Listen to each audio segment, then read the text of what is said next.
안녕하세요. 백두산 금융연구소의 백두산입니다. 10월 13일 수요일 아침 9시 39분입니다. 어젯밤 미국은 또다시 하락 마감을 해서 3거래일 연속으로 하락 중입니다. 재료는 계속 인플레이션과 금요일날 밤에 나왔던 고용지표 이런 것들 그런 것들이 악재로 계속 작용을 하고 있죠. 말씀드렸다시피 일시적으로 딱 악재가 나오고 끝나는 게 아니라 이게 계속 지속적으로 가는 악재이기 때문에 이거 계속 아무튼 우리가 신경을 써서 봐야 되겠습니다. 당뇨병 같은 악재라고요. 계속 갖고 가야 되는 악재라고요. 그래서 뭐 특별한 뉴스는 없었고요. 뭐 일부 여는 총재들이 한마디씩 하긴 했습니다. 요거하고 IMF의 어떤 언급들, 경제에 관련된 이야기들 이런 것들 좀 살펴보면 될 것 같아요. 애틀란타 연은 총재는 테이퍼링이 경제에 부정적 영향을 주지 않을 것이라고 하긴 했습니다.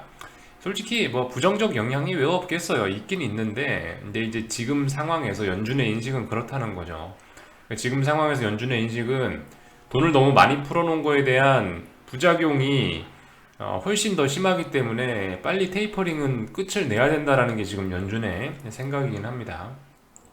그러니까 뭐예요? 결과적으로 막 지금 뭐 고용이 어쩌고 뭐 고용 지표가 안 좋고 뭐 스태그플레이션 우려, 경제 회복이 둔화되고 이런 우려가 있음에도 불구하고 이 얘기는 결과적으로 나 계속 긴축할 거야 라는 이야기입니다. 그러니까 지금 쉽게 말해서 작년 3월 달에 너무 수도꼭지를 많이 돌려갖고 너무 유동성을 많이 공급해 놓으니까 이제 급하게 회수하고 있는 거예요. 그래서 고용지표 이런 게 안 좋았음에도 불구하고 스태그플레이션 우려에도 불구하고 보시다시피 테이퍼링을 강력하게 하겠다는 그런 의지를 보여주고 있는 겁니다. 그리고 클라리다 같은 경우는 내년 중반까지 채권 매입 종료 계획이라니까 내년 중반 그죠? 이건 특별한 건 아니에요. 지난번 FOMC에서 9월 FOMC에서 내년 중반쯤 채권 매입 종료한다라는 이야기를 하긴 했었으니까 특별한 이야기는 없는 것 같습니다. 아무튼 그죠? 각종 고용 지표가 안 좋음에도 불구하고 긴축은 예정대로 갈 것이다라는 이야기들이 나오고 있는 것 같아요. 이런 것들 볼 수 있을 것 같고 뭐 도이치방크는 연준에서 내년 12월 금리 인상 예상을 한다네요. 뭐 이런 것들은 어쨌든 참고만 하면 될 것 같고요. IMF에서도 인플레이션 경고를 하고 있습니다. 뭐 공급망 차질 장기와 어쩌고저쩌고해서 인플레이션으로 경제 성장률이 낮아질 것이다라는 이야기를 하고 있는데 물론 뭐 경제 성장률이 6%인 게 엄청난 건 아니죠. 6%를 가지고 스태그플레이션 이야기를 할 수는 없겠지만 어쨌든 근데 우려는 있다 그죠. 경제 성장이 인플레이션으로 인해서 발목이 잡히고 있다라는 거 그런 점 정도는 아무튼 뭐 볼 수가 있겠습니다.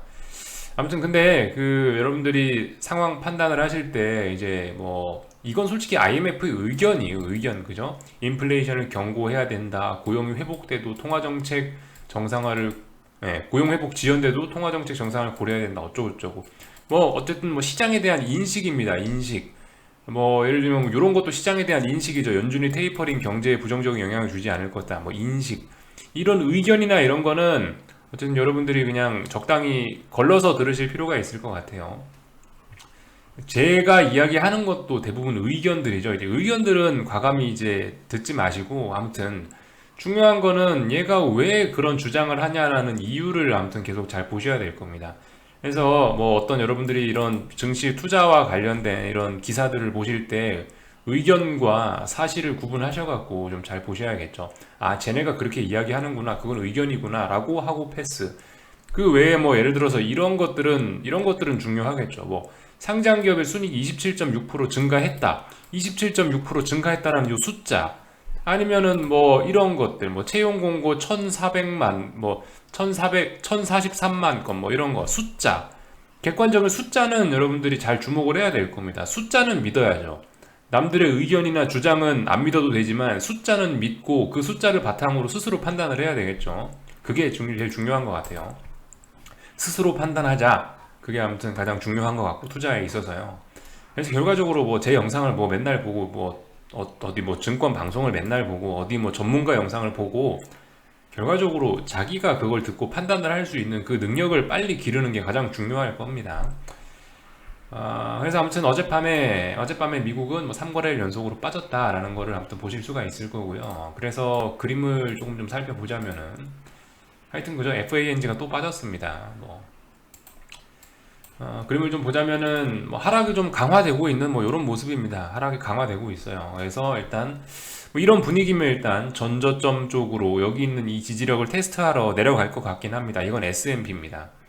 S&P고 뭐 나스닥도 잘 빠지고 있어요. 뭐 잘 빠져야 될 때 잘 빠지고 있어서 제가 딱히 뭐 드릴 말씀은 없고, 참고로 이제 근데 지금 이렇게 빠지는 거는 어쨌든 굉장히 좀 숏을 보는 입장에서는 긍정적인 모습들입니다. 이 상승을 보시는 분들께 굉장히 골 때리는 모습들일 수 있어요. 보시면 어젯밤에도 갭상승 출발해갖고 음봉으로 밀었잖아요. 이런 게 별로 안 좋을 수 있다는 겁니다. 이 사실 뭐 개파락 출발해갖고 장대 음봉으로 밀어버리면 이제 당장 시세는 좋을 수 있지만, 솔직히 그런 건 힘을 좀 소진시키는 그런 측면이 있거든요.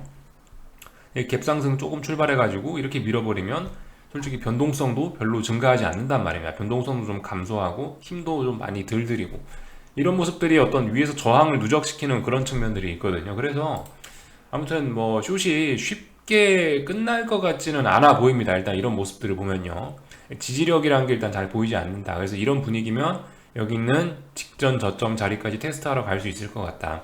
직전 저점 자리까지 가서 이게 붕괴되면 이제 정말 문제가 심각해질 수 있겠습니다.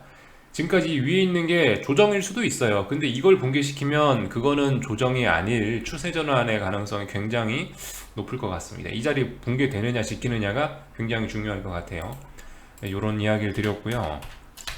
그래서 방금 전에 제가 보여드린 게 그 갭상승 출발해갖고 조금 하락시키고 이런 게 더 긍정적이다, 뭐 이런 식으로 숏에 더 긍정적이다 이런 표현을 드리는 게, 보시면 변동성 지수가 그 지수가 하락해도 그렇게 많이 막 폭등하고 그러지 않는다고요. 아무튼 뭐 네, 그죠? 이런 모습들 보시면 알 수 있을 것 같아요. 보통 지수 하락하면 변동성 지수는 상승하기 마련인데, 아무튼 지수 찔끔 빠지니까 변동성 지수도 그렇게 많이 안 오르죠. 오히려 하락하죠. 이런 모습들. 아무튼 그 변동성 지수들이 여기 어딘가에서 일단 지지력을 형성하기 시작했습니다. UVXY 하시는 분들 좀 잘 보실 필요가 있을 것 같아요. 뭐 물론 이거의 타이밍과 UVXY의 직접적인 타이밍은 좀 다를 수 있겠지만은, 아무튼 여기서 어딘가 일단 지지력을 보이고 있으니까 어떤 이벤트나 이런 게 있으면 조만간 위로 튈 수도 있겠다라는 생각은 좀 하긴 해야 되겠습니다. 여기서 지금 4거래일 가까이 버티고 있으니까 심상치 않구나, 여기 저기 어디에 지지력이 있구나라고 생각을 해야 될 것 같아요. 나스닥 변동성도 어딘가에서 지금 계속 버티고 있죠. 조만간 버틴다는 얘기는 위로 올라올 수 있다는 얘기거든요. 이게 끝나고 1로 올라갈 수 있다는 생각을 해봐야 될 것 같아요.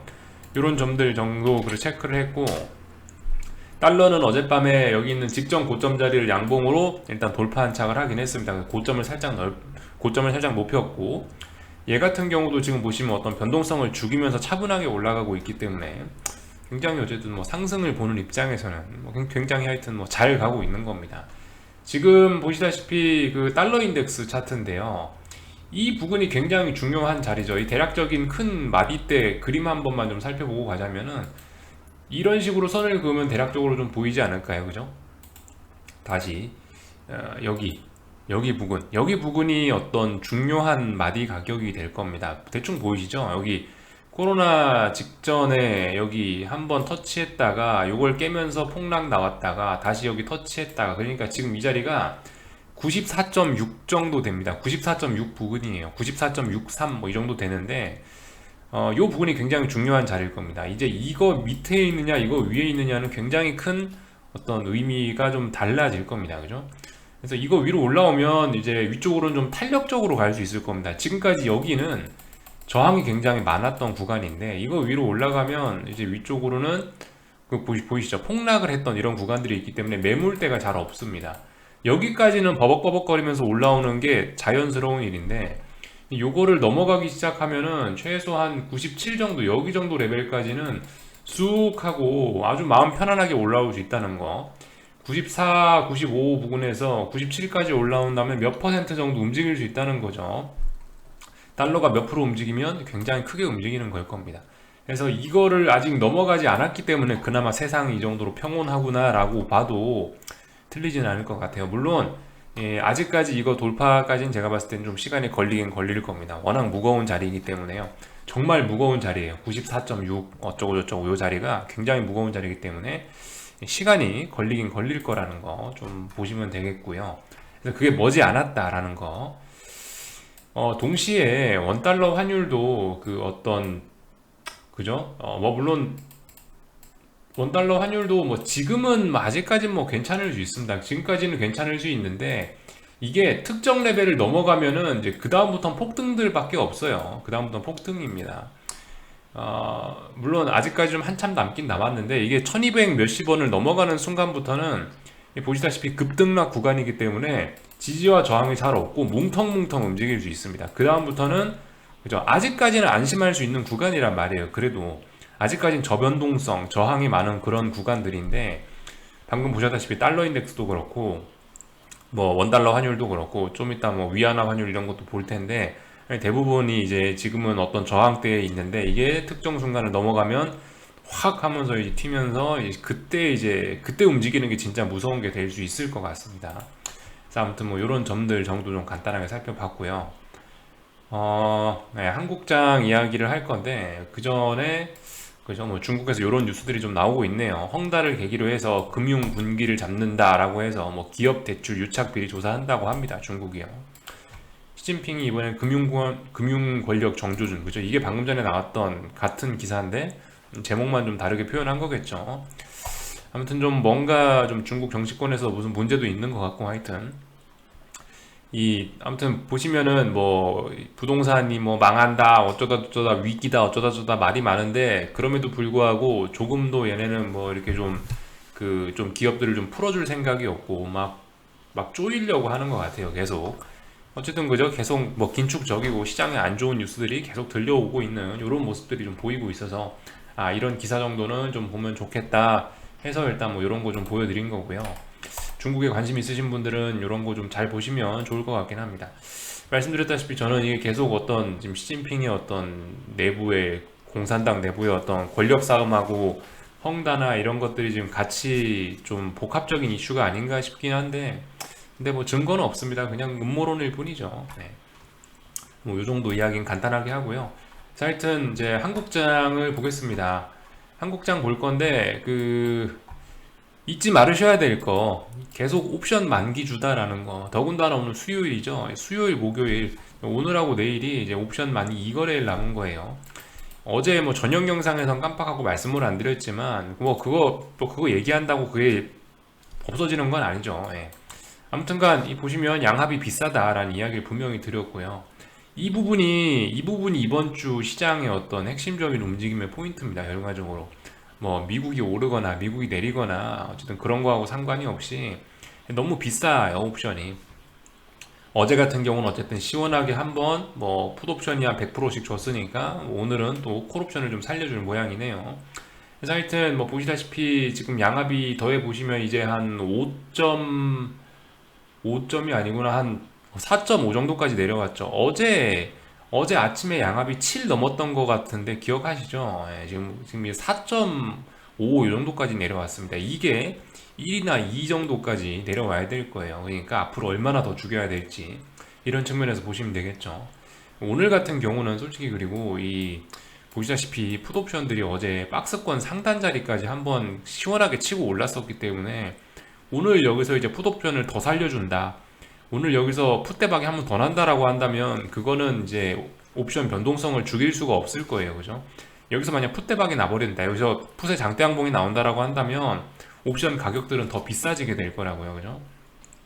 그러니까 아무튼 어제 풋옵션이 좀 많이 올라왔으니까 오늘은 또 풋옵션을 밟아 죽이는 것 같습니다. 뭐 마침 뭐 한 지난 2거래일 동안 개인들이 풋옵션 매수 좀 많이 하기도 했고 이렇게 죽이는 게 자연스러운 모습이라고 뭐 생각이 됩니다. 하여튼 뭐 그래가지고 풋옵션 좀 죽이고 있다라는 거. 근데 아무튼 그럼에도 불구하고 이 하락 추세는 계속 되고 있다라는 거. 지금 해봐야 뭐 반등에 불과하다. 반등해봐야 오늘 뭐 상승해봐야 반등에 불과하다. 일단 요런 말씀드리면 될 것 같네요. 하여튼 얘 같은 경우 지금 현재 4.5 이 정도 되는데 이거 그죠? 죽어야 된다고요. 더 많이 죽어야 된다고요. 그러니까 어쨌든 이번 지금 만기주에는 대박은 없을 것 같습니다. 대박은요. 말씀드렸다시피 제가 어제 박스권이라고 해서 말씀드린 게 382 아니면은 뭐 390 요 정도 대략적으로 박스권 이야기를 드리긴 드렸는데 일단 저점이 어제 깨지면서 그런 박스권은 좀 일단 없어지게 돼 있는데요. 박스권은 아닌 게 돼버렸는데 이런 식으로 좀 이 작은 어떤 이런 하락 채널형으로 갈지도 모르겠습니다. 글쎄요, 어쨌든 중요한 거는 390이 중요한 저항이 됐어요. 지금 뭐 제가 평상시에는 400, 407까지 이야기는 드렸는데 이번에 어제 이렇게 어제 저점 낮추면서 이렇게 가는 바람에 일단은 반등의 한계치는 일단 좀 제한적으로 봐야 되지 않겠냐 싶고요. 말씀드렸다시피 390을 일단 넘어야 탄력적인 반등을 하는 겁니다. 그죠? 그래서 이런 부분들 잘 보셔야 될 것 같아요. 그래서 그러니까 일단 390 부근에 다시 올라왔다라고 한다면은 여기서 이제 좀 잘 고민을 좀 해 보셔야겠죠. 근데 이번에 390까지 올라온다라면 아마 탄력적으로 올라오긴 올라올 것 같아요. 그러니까 얘가 더 아래쪽으로 진행될 거면은 지금 반등 없이 계속 아래쪽으로 갈 거면 390 터치 안 할 것 같습니다. 말씀드렸다시피 지금 이런 하락 채널형 나오는 그림이면은 390 터치는 아마 못하고 그냥 계속 반등 없이 쭈루룩 빠질 거예요. 근데 만약 이런 상황에서 390 다시 터치한다는 얘기는 위쪽으로 탄력적으로 반등 주겠다는 이야기일 수도 있어요. 그래서 어쨌든 그런 흐름들 좀 잘 보시면 될 것 같고, 아무튼 어제 2%좀 빠졌으니까 오늘 1% 오른다고 해도 뭐 그래봐야 일단 반등에 불과한 그런 그림. 5일선과 뭐 볼린저 밴드 요 하단선 요 사이에서 어쨌든 움직이고 있는 이런 큰 흐름은 일단 아직까지는 뭐 변화가 없습니다. 그래서 뭐 제가 뭐 특별히 여기서 드릴 말씀은 없는 것 같고, 그러니까 뭐 계좌에 뭐 수익금 찍혀 있는 거 이런 거 그런 거 지금 신경 쓸 때가 아니라고요. 그냥 어쨌든 흐름이 어디까지 지속되나 이제 그거 보면서 계속 한번 버틴겨 볼 때라고 생각을 합니다. 하여튼 뭐 반등 기다려 보시고요. 그런 게 제일 좋을 것 같고, 특별히 오늘도 뭐 할 건 없을 것 같고, 하여튼 뭐 그렇습니다. 그래서 뭐 오늘 만약에 이제 콜옵션이 이제 살아난다, 내일 그럼 또 다시 풋옵션 또 한번 살려줄 수도 있어요. 왜냐, 옵션이 너무 한쪽으로만 또 살아나면 안 되거든요. 그런 측면들을 좀 생각을 해볼 수가 있을 것 같긴 합니다. 그래서 요런저런 이야기들을 좀 드렸고, 옵션 만기라는 게 어쨌든 지금 굉장히 중요한 거고, 차월물들 같은 경우는 지금 이미 이제 풋옵션들이 완전 정배열로 막 가고 있더라고요. 풋옵션들이.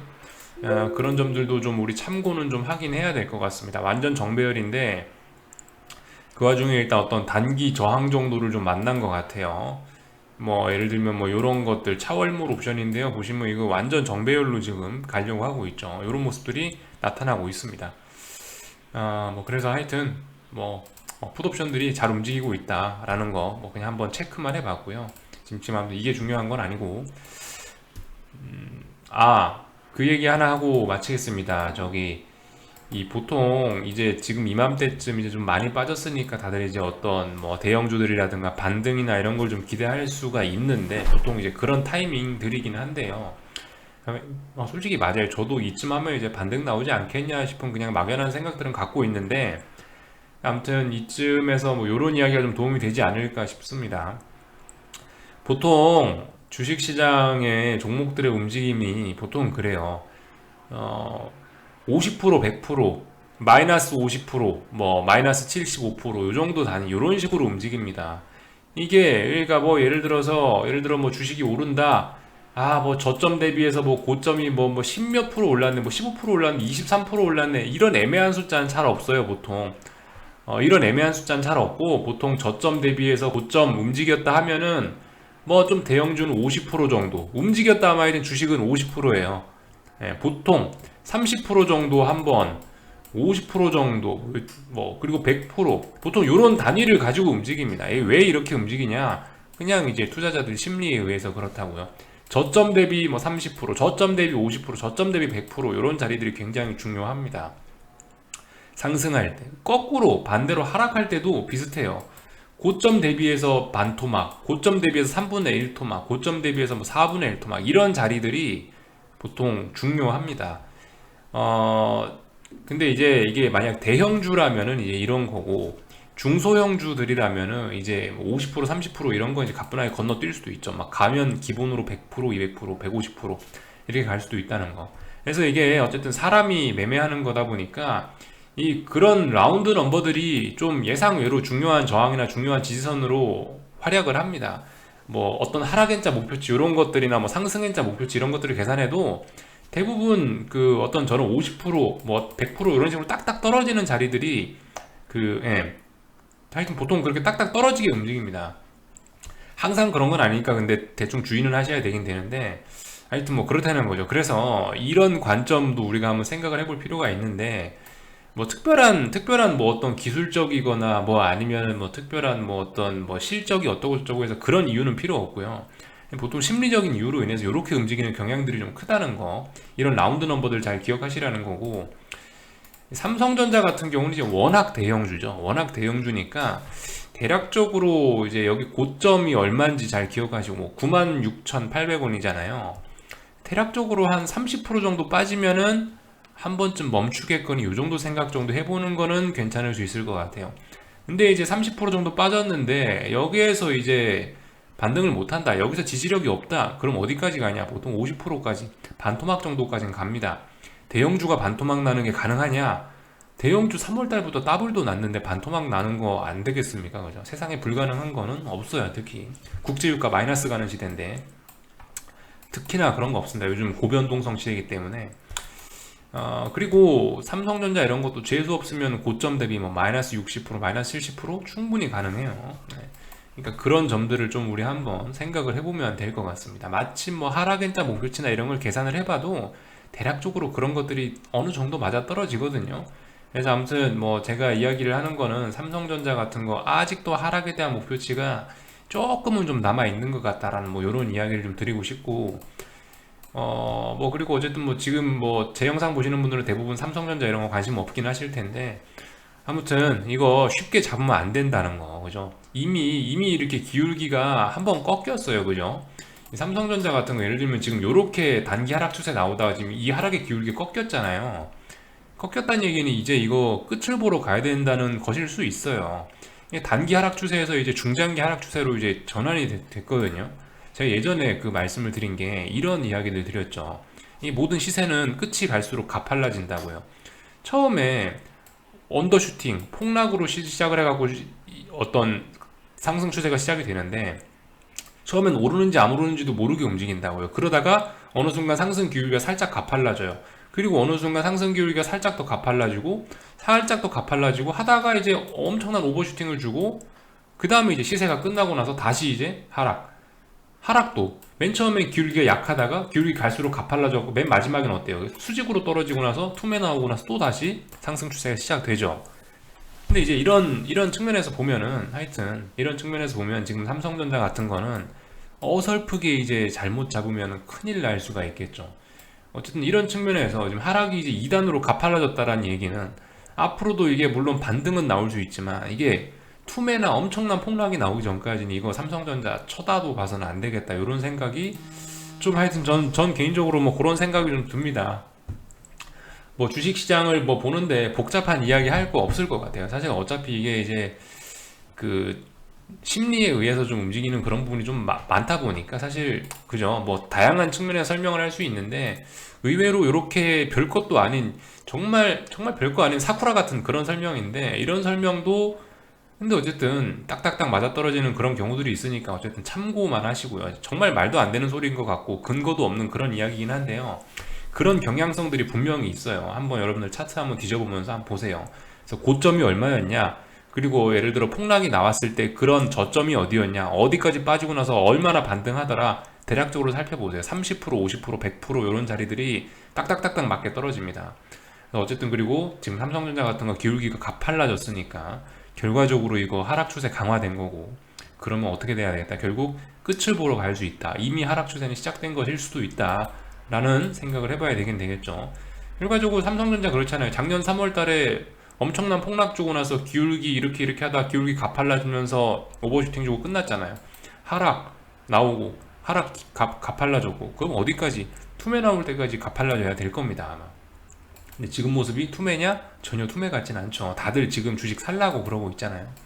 그러니까 아무튼 그런 점을 좀 주의를 해야 되겠고, 아무튼 뭐 그렇습니다. 지금 이거 저기 코스피 같은 경우는 제가 말씀드렸다시피 아직까지 완전히 안심을 하고 있지는 않아요. 코스피는 솔직히 이게 좀 그렇습니다. 코스피는 지금 보시면 삼성전자하고 모양이 좀 명확히 좀 다르죠. 이 삼성전자 같은 경우는 뭐 대충 뭐 이런 식으로 뭐 단기 하락 추세를 그릴 수 있지만 코스피는 명확하게 그 모양이 좀 다르긴 다릅니다. 그래서 말씀드렸다시피 여기 지금 요렇게 일단 N자가 진행이 되고 있는데, 여기서 한 번 저는 더 반등이 나와서 한 번 더 이 기울기가 가팔라지는 꼴을 봐야, 그래야 완전히 좀 마음을 좀 놓을 거라고요. 지금은 이게 지금 움직임이 좀 그래요. 지금 요런 식으로 좀 오르다가 지금 코스피가요, 그런 식으로 오르다가 지금 이제서야 한 번 빠진 거거든요. 여기서 좀 기울기가 이렇게 한 번 더 좀 가팔라지는 그런 모습이 나타나면 그러면 좀 안심을 할 수 있을 것 같은데 제 입장에서. 근데 아무튼 지금까지는 아직까지는 뭐 그죠? 안심을 할 때는 아닌 것 같다라는 생각이 들어서 이런 이야기를 드렸고요. 그래요. 뭐 지금 제가 드린 이야기들이 뭐 별로 설득력 없을 수도 있는데 하여튼 직접 한번 차트 다양한 거 띄워놓고 보시면서 검증 한 번씩 해보시기 바랍니다. 어떤 아이디어를 얻을 수도 있지 않겠습니까? 그죠? 그래서 일단 여기까지 할게요. 반등 시 매도 전략, 그리고 반등은 어쨌든 충분히 좀 기다려 보셨으면 좋겠고, 말씀드렸다시피 저항 라인 어디라는 이야기는 드렸으니까 거기에 맞춰서 하시면 되겠죠. 코스닥 시장 저항 어딜까요? 똑같죠. 뭐 지난번에 말씀드렸던 거 코스닥 150 현물 기준으로 1425 뭐 대략적으로 이 정도 이야기 드렸죠. 뭐 그 이상으로 올라오면 탄력적인 반등이 되긴 될 겁니다. 뭐 이 정도. 네, 여기까지 하겠습니다. 궁금한 거 리플 남겨주시고요. 저녁에 뵙도록 하겠습니다.